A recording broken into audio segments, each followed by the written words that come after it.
Hi, my name is Cynthia Loyst and I co-host The Social.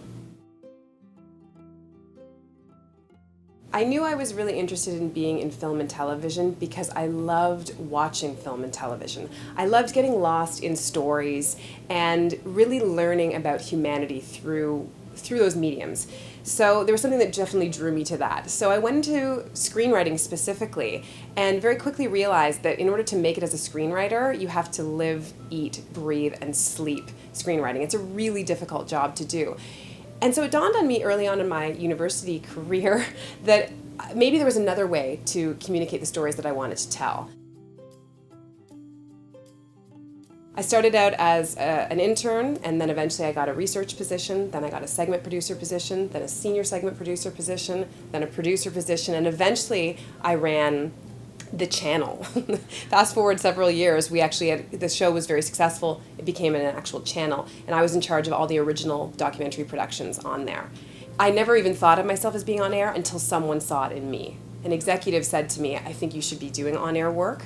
And so he put that in my head first, and I tried it out. I hated it. I did a demo tape, and I got to tell you, it was the worst experience of my life. I had to stop and start every 2 seconds. I wanted to throw up, and I thought, this can't be right. But I was determined to also not be fired. So eventually I pitched this show called Sex Matters, and it was given the go-ahead. So I went from doing no TV experience to doing a live television show. So that was like basically being thrown in the deep end.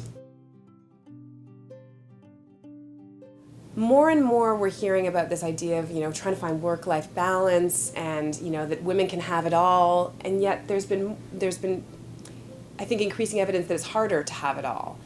You need to have, I think, a really supportive partner. You need to have a great working environment that can help you out and let you respect the fact that you're a caregiver. And you need to, I think, advocate for yourself. But that's not always easy. It depends on the type of job you have, and it depends on if you want to be, a late night news anchor and traveling the world and experiencing that type of life. I don't know how easy it is to schedule having a child. But I think you have to think big picture and think ahead in your life.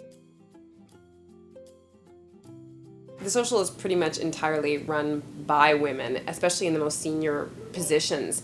And I think that's an incredible reflection of their talent and determination and enthusiasm.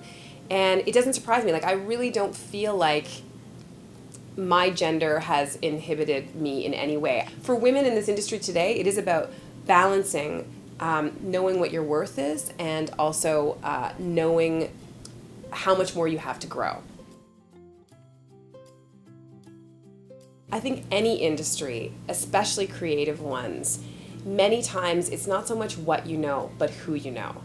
So having a network like what you are describing with BRÜT, I think, is incredibly valuable because I remember for me starting out, it was about getting as many ideas and contacts as I could.